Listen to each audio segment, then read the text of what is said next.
السلام علیکم دوستو، آج ہم بات کریں گے ان 10 ممالک کی جہاں مسلمانوں کو نفرت، تعصب اور ظلم و زیادتی کا سامنا ہے۔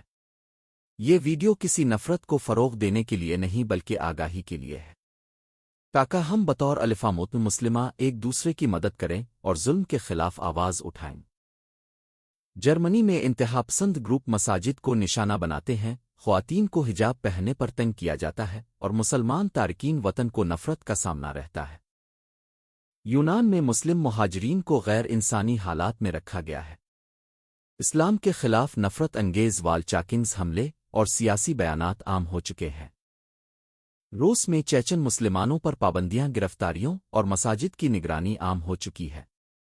دین کی تبلیغ پر پابندیاں لگائی گئی ہیں اور کئی علماء غائب کر دیے گئے۔ وسطی افریقی جمہوریہ، یہاں عیسائی ملشاز نے مسلمانوں پر ظلم کے پہاڑ توڑ دیے۔ گاؤں نظر آتش کیے گئے، مسجدیں تباہ ہوئیں اور ہزاروں مسلمان قتل آبے گھر ہو گئے۔ فلسطین کے مسلمان دہائیوں سے ظلم برداشت کر رہے ہیں۔ مسجد اقصی پر حملے، غزہ پر بمباری اور بے گناہ بچوں کی شہادت اسرائیلی جبر کا ثبوت ہے۔ سری لنکا میں حملوں کے بعد مسلمانوں کو ہدف بنایا گیا۔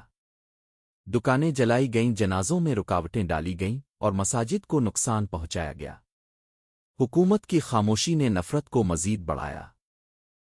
فرانس میں مسلمانوں کو مذہبی آزادی حاصل نہیں۔ حجاب پر پابندی، مساجد پر نگرانی اور اسلامی علامات پر حملے بڑھتے جا رہے ہیں۔ حکومت کی پالیسیاں کھلے عام اسلاموفوبک ہوتی جا رہی ہیں۔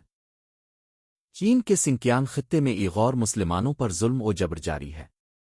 نماز، روزہ، قرآن پڑھنا اور اسلامی نام رکھنا تک ممنوع قرار دے دیا گیا ہے۔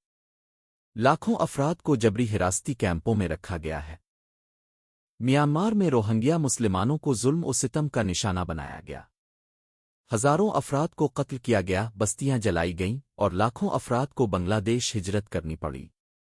یہ سب کچھ اقوام متحدہ نے نسل کشی قرار دیا۔ دنیا کی سب سے بڑی جمہوریت کہلانے والا بھارت آج مسلمانوں کے لیے سب سے زیادہ خطرناک جگہ بن چکا ہے۔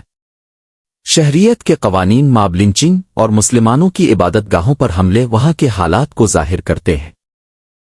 اسلام ہمیں امن، بھائی چارے اور مظلوم کی حمایت کا درس دیتا ہے۔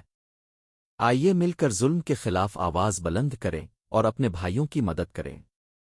یہ ویڈیو صرف ایک یاد دہانی ہے کہ مسلمان جہاں کہیں بھی ہوں وہ ایک جسم کی مانند ہیں۔ اللہ ہمیں اتحاد، حکمت اور صبر عطا فرمائے۔ آمین۔